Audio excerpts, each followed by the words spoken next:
New Year's Eve is fast approaching, and I imagine many of you are making plans to spend the evening with family and friends. That's the same no matter where you are in the world. And our Yim Yoon-hee joins us in the studio today for a look at the different celebrations that are planned globally. Good afternoon, Yoon-hee. Good afternoon. Right, so everyone is getting ready to usher in the new year, and it's really a cause for celebration for many different cultures, but it definitely differs from country to country. So first, let's start with Times Square. Of course, it's an iconic place to celebrate New Year's over in the U.S.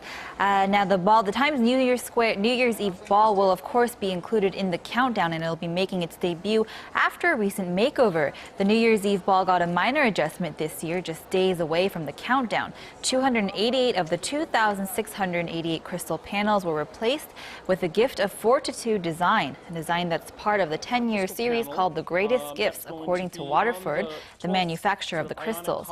Now, the ball has a diameter of 3.6 meters and has been a tradition for New Yorkers since 1907 and is now considered a global symbol of ushering in the new year. Of course, it's very symbolic, and some people line up days in advance to take part in this countdown. Right. People are really determined to be a part of it, and it really is a cause for celebrations. A lot of fun to take part in, but it's estimated that over 1 million people attend the event, so you can imagine how crazy it gets there. I've actually had friends attend, and they said that they try to minimize all eating and drinking so that they don't have to go to the bathroom, because you can imagine how crowded they get. Right. But let's move down.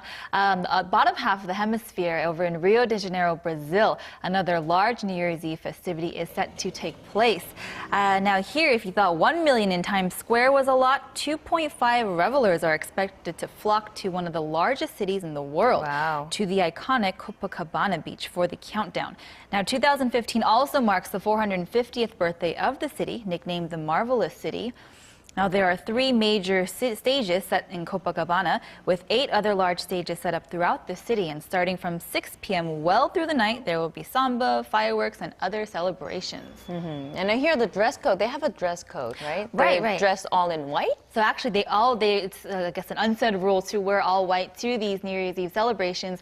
And there's a reason behind that. They believe that the white color ushers in peace and prosperity for the new year. So they want to start that off with the right foot, I guess.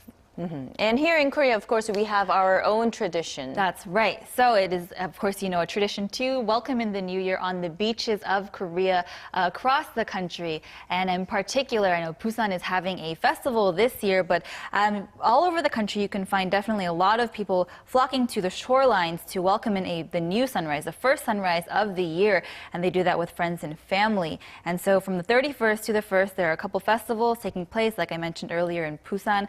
But you'll see fireworks and other festivities around the country as well. And to accommodate that situation, public transportation will be available. Yes, so they have adjusted that. So for the 30th and 31st, they've extended the last train to 2 a.m. in the morning.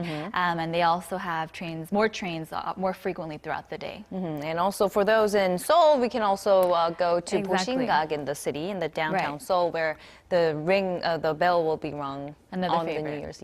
All right. Thank you very much, Yoon-hee, for taking a look at how people are getting ready to usher in the new year. It's always a pleasure.